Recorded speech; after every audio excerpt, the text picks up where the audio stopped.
नमस्कार, आप देख रहे हैं प्रेरणा संवाद। मैं हूं पल्लवी। आज के प्रमुख समाचारों पर एक नजर। सरसंघ चालक डॉक्टर मोहन भागवत ने कहा कि मातृभाषा को बढ़ावा देना बेहद जरूरी।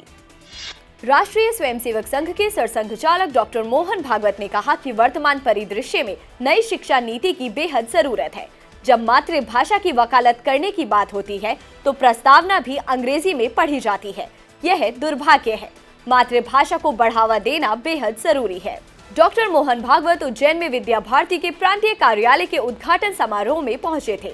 उन्होंने आगे कहा कि वर्तमान परिदृश्य में केवल पाठ्यक्रम की शिक्षा ही जरूरी नहीं है, बल्कि पाठ्यक्रम के साथ साथ मानवता का पाठ पढ़ाना भी बेहद जरूरी है। यह पाठ विद्या भारती और उनके आनुषंगिक शिक्षण संस्थाओं में पढ़ाया जा रहा है। भारतीय सैनिकों का रक्षा कवच बनेगी आर्टिफिशियल इंटेलिजेंस वाली खास वर्दी। अब सियाचिन समेत ग्लेशियर क्षेत्रों, पहाड़ों की बर्फीली और दुर्गम चोटियों पर तैनात भारतीय सेना के जवानों के कपड़े उनकी ढाल बनेंगे। इन्हें आर्टिफिशियल इंटेलिजेंस से तैयार किया जाएगा। इसके लिए आत्मनिर्भर भारत के अंतर्गत IIT दिल्ली और ट्रूप कंफर्ट्स लिमिटेड के बीच 5 साल का मेमोरेंडम ऑफ अंडरस्टैंडिंग हुआ है।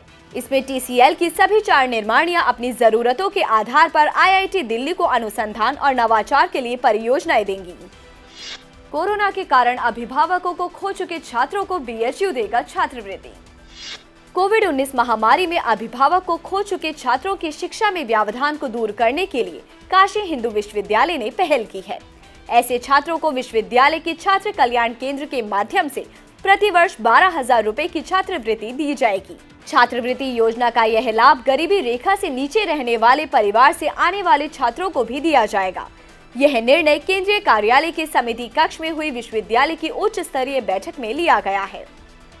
आर्ट्स कॉलेज में मां सरस्वती की 50 साल पुरानी प्रतिमा खंडित। मैनेजमेंट के ठंडे रवैये से छात्रों में नाराजगी।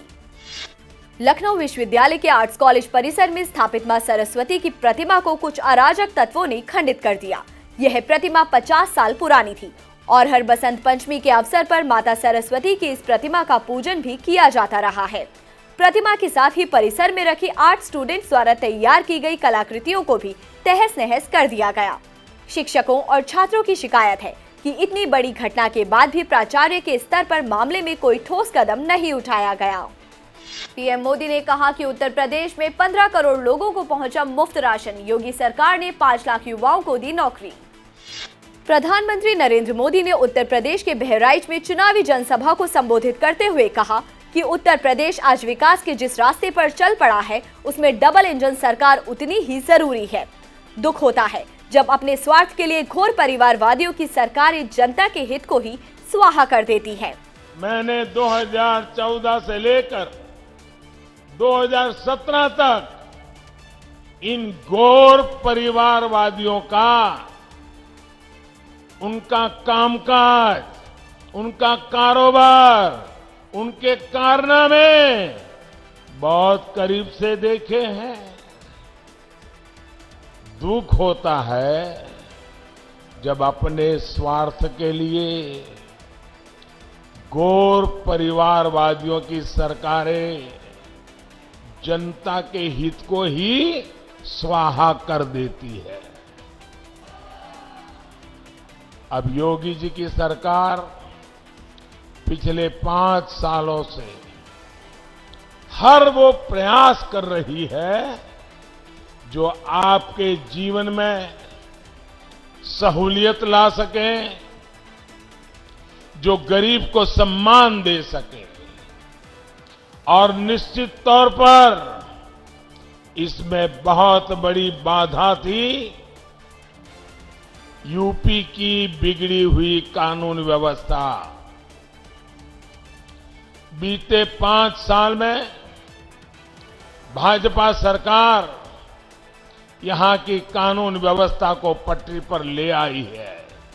पीएम ने आगे कहा कि हमारी सरकार संकट के समय कभी भी किसी का साथ नहीं छोड़ती, बल्कि गरीब परिवार का संबल बनकर खड़ी रहती है। पूरे देश में 80 करोड़ लोगों को करीब 2 साल से मुफ्त में राशन मिल रहा है।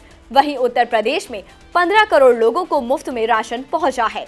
योगी सरकार ने 5 लाख युवाओं को नौकरी दी है। अब एक नजर आज की प्रमुख सुर्खियों पर। यूपी विधानसभा चुनाव के चौथे चरण में 9 जिलों की 59 विधानसभा सीटों पर मतदान जारी। बैनपुरी में हथियार तस्करों से पुलिस की मुठभेड़, 4 गिरफ्तार।